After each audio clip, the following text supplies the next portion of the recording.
Hello everyone, welcome to NextGen AI Academy. In this video, we are going to learn about Java user-defined methods. Before we start OOPS concepts like inheritance, polymorphism, abstraction and encapsulation, we must know how to create the user-defined methods. Good thing about this particular topic is the concept we have learned in the types of variables will be reapplied here. So what is method? Set of statements that are grouped together to perform an operation. It means you want to reuse a particular code again and again. When we do like that, then it's called reusability of code.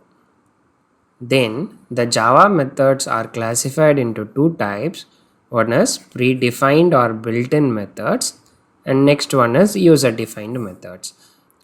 We have already learned this built-in methods like math method, string method.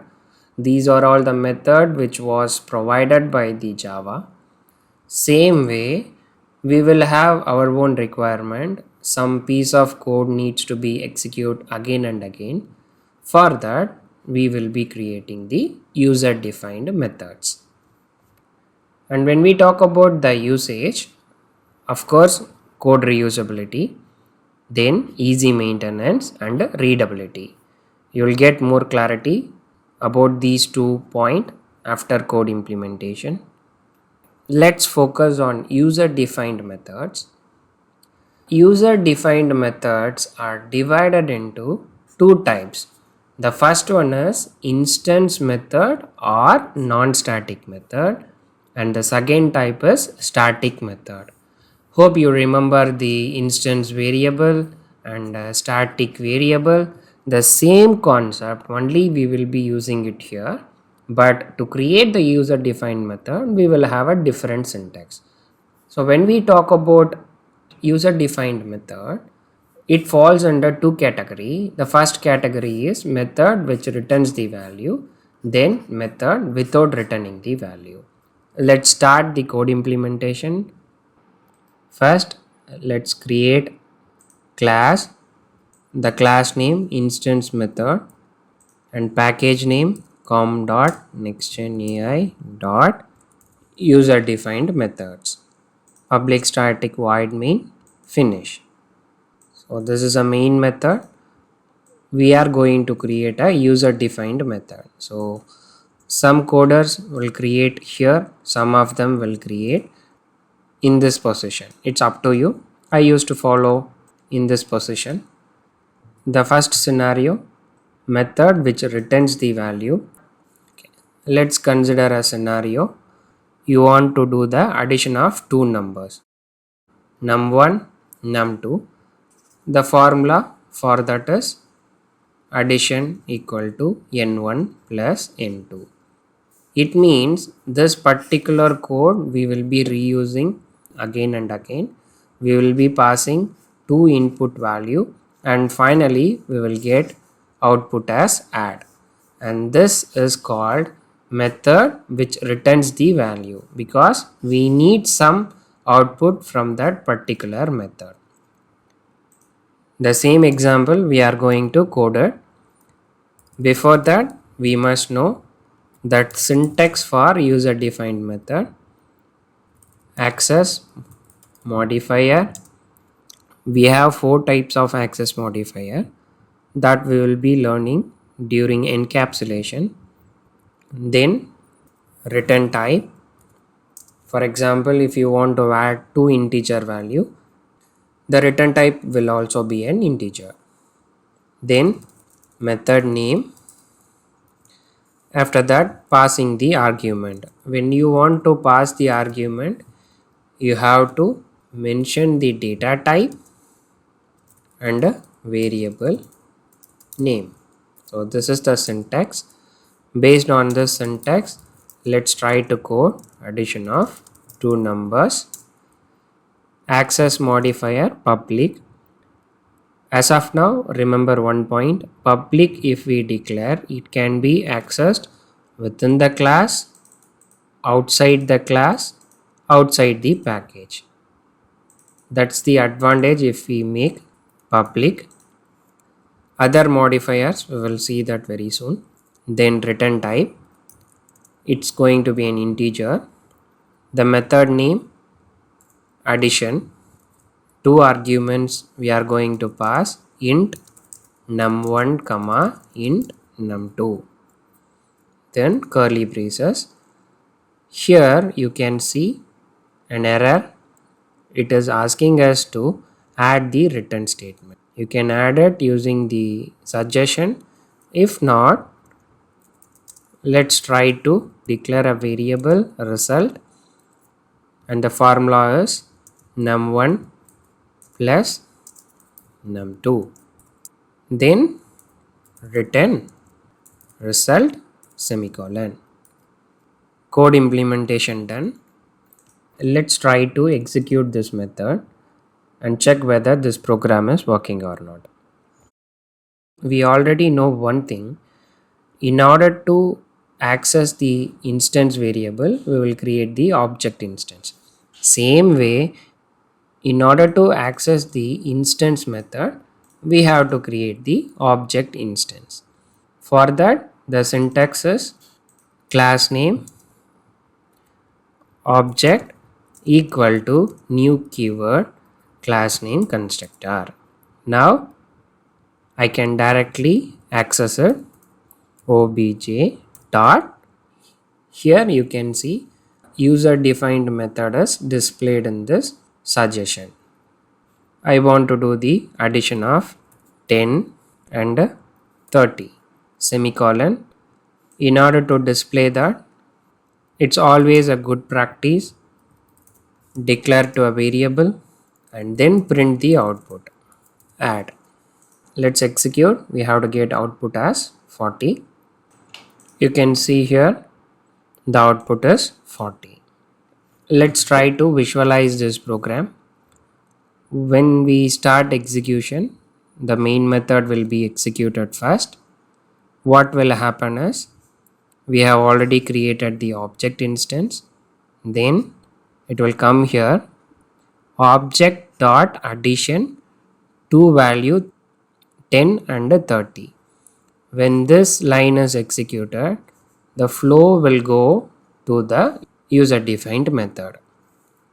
Now num1 will have 10 value, num2 will have 30 value.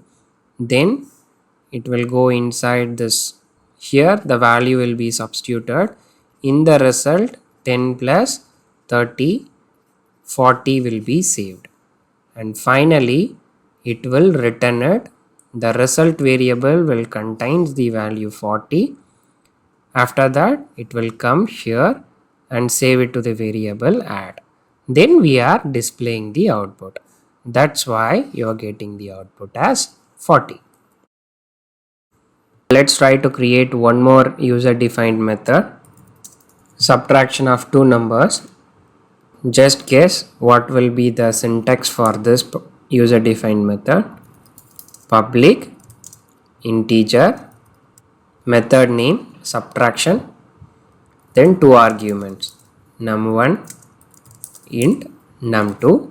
I am going to subtract two numbers. It will be saved into a result variable num1 minus num2, and finally we have to return this variable.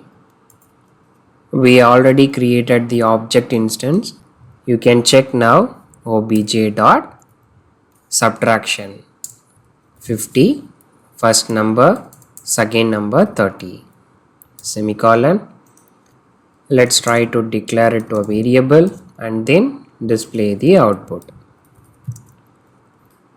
Let's execute. We will get output as 20.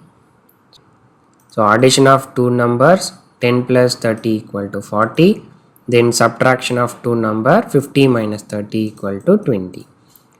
Hope you got a good understanding about method which returns the value. Same way, there will be some scenario where we no need any return type. Just perform the operation. I don't want any return from you. For example, just display the output, which is more than enough. I don't want any return from you. And this method is also called void method. A method which doesn't have any return type will be called as void method. Syntax also remains the same. Let's try to code to display the output. Access modifier public. Here the return type will be void. This you have to remember. Whenever you see any method with void means it is a method without returning the value. Then method name, display. I'm going to display the output. Display int value. I will be passing these two variable and print it. So int value, within the curly braces I will display the value is plus that variable name, semicolon. So based on our requirement we can create any user defined method. Now I will implement the reusability functionality. Instead of coding this again and again, let's call that method obj.display add. Let's visualize the execution. After executing this line, the add will contains the value 40. So the 40 will be saved in this argument. When we call display method, it will go here and pass 40 value in this variable, and the output is the value is 40.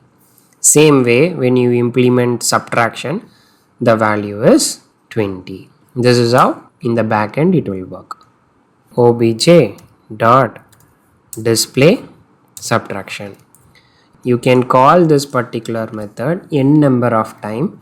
You no need to code it again and again. In this example just one line, but in real time scenario we can have n number of lines which can be reused again and again. Let's execute. The value is 40, the value is 20. This is how you will create the user defined method and reuse it wherever you want. So when we look into the usage, reusability of the code, just now we saw easy modification. It means in future if you go and update your code here, you no need to worry about wherever it is called. Just in one place you will do the modification. It will be updated in all other places wherever it is called.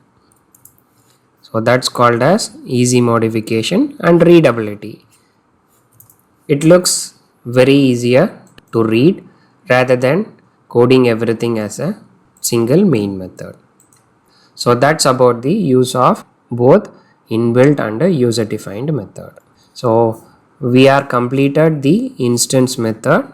In that method which returns the value and method without returning the value. In the next video we will learn how to create the static method. Hope you got a very good clarity about the instance method. That's the end of this video. Thanks for watching. Happy learning.